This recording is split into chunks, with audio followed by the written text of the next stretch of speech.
If you know anything about theme parks, then chances are you've heard of Six Flags. They have a park in almost every state in America and are still building more. They have some of the highest priced coasters out there, the tallest coaster in the world, and have been at the forefront of innovation recently, which has worked out in their favor more often than not. So from an outsider's perspective, all is well with Six Flags, right? I was acting.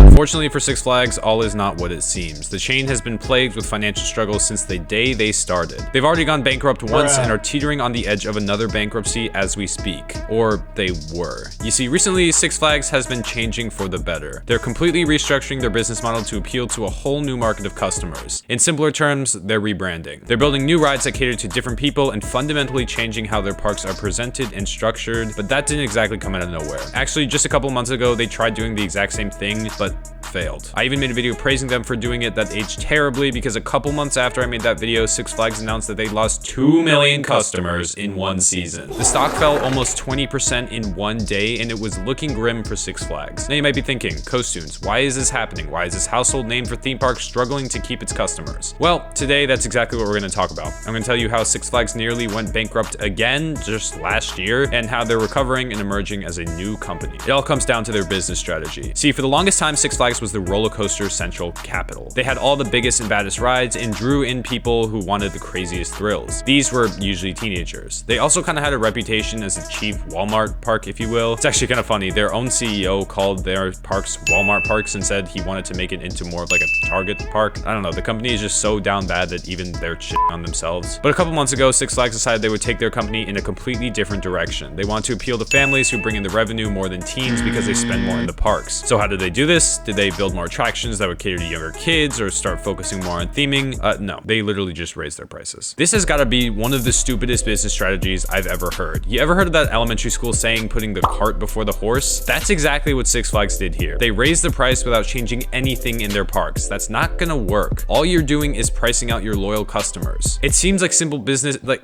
no. It's not even simple business. It's just common sense that that's a bad idea. But they did it and they crashed their parks even more. Since they did nothing to change their parks, they weren't attracting any more families and they were attracting less teens because their parks were more expensive. The whole idea of attracting families is smart because families spend more in the parks. The kids will want a stuffed animal, dessert, a pic with Bugs Bunny, maybe mom wants coffee, dad wants a pretzel, who knows? At the end of the day, parks make most of their money in the gates, so having families there to spend their money in the gates is better than having teens there who are usually there just for the rides. The problem is they did nothing to attract these families and they just got rid of the teens. Before I continue though, I want to ask you a serious question. Have you been to a Six Flags park? Like seriously, I know it seems like an obvious question for people watching this video about Six Flags, but really, have you actually spent a day at one? And if you have you just like looked around, like done a 360 while you're in line or something? Because if you have, you'll know that these parks are not really a place to take your kids. These parks are comically bad in terms of operations. It's cartoonish how poorly run they are. There's garbage literally everywhere. Like you can just see it scattered on the ground. It's like walking through New York City. There's ads in every possible surface that can fit one, and every other ride is in desperate need of a paint job. Half the rides are closed, including their headliners, even on weekends, and the ones that are running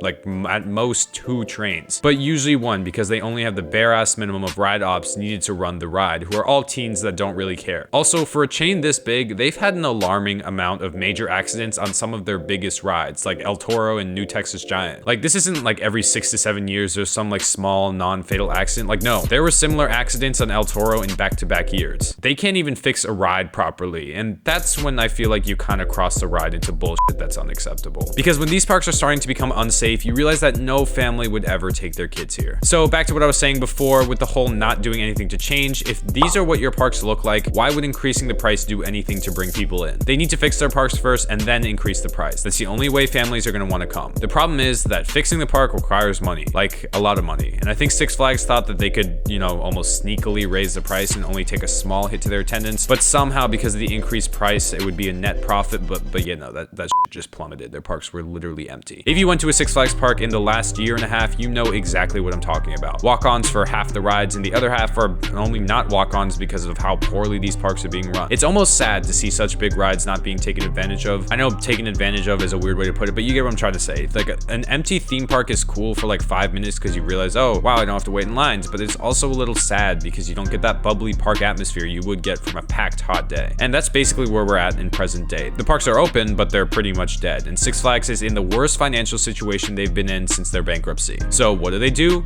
Well, this time I actually think they made a good choice. Earlier this month, they announced their new additions for next year, and I think they're actually making the right choices this year with their rides. Gone are the days of building the same copy and pasted coasters in all of their parks just so they could say they're building new thrill machines, and now we have more strategic rides that build their brand as a higher quality park. Now there are coasters, but they're smaller additions like family single rails at Fiesta, Texas and over Georgia. These are Skyline dueling family coasters that actually don't look that bad. It's kind of hard to mess up a family coaster, so I really don't know if that should be a surprise, but we gotta give credit to Skyline anytime we can because they've also made this. Speaking of family coasters, we're also getting Rookie Racer at Six Flags St. Louis, which is a pretty standard family coaster. No dueling, it's nothing really special here. Now, some people may look at these as cheap additions just so Six Flags can add rides, and while it kind of is that, it's also a step in the right direction because it shows that they're building more options for families. And they're taking this step even further at Six Flags New England with Dino Off-Road Adventure. The park is basically retheming their antique cars into a dinosaur drive-through ride with animatronics, on-ride audio, and a slew of other effects. This is a huge step in the right direction. In order to attract those Disney Universal audiences, you need to build those Disney Universal type rides. Six Flags parks across the chain have an alarmingly low amount of dark rides, and even though this isn't an actual dark ride, it's kind of got the same feel to it. There's actual theming, which is something Six Flags has kind of always shied away from in the past. Discovery Kingdom is also adding more animal exhibits, which also cater towards families, even though animal exhibits seem to be becoming less and less popular at theme parks. Lastly, they announced a bunch of new water slides scattered throughout their parks, but I don't really talk about water stuff, so I'm not gonna be covering those. Overall, I think this is an enormous step in the right direction. They're not trying to outbuild Cedar Fair parks with more large-scale additions. They're actually paving their own path now to restructure their parks. It's a smart move that'll pay off in the long run. They'll also need to clean up their parks with new paint jobs, less ads, better maintenance, better staffing, a couple other just quality of life improvements, but I think those will just improve gradually over time rather than all at once. These rides, though, are a great sign. I know some people might be disappointed that we're not getting more B&Ms like Dr. Diabolical, but I just think that was a one-time thing because Fiesta, Texas is kind of crazy. Trust me, in 10 years when Six Flags parks are all cleaned up and have a steady balance of thrill rides and immersive rides, people will be thankful that they laid off of the coasters for a while. And yeah,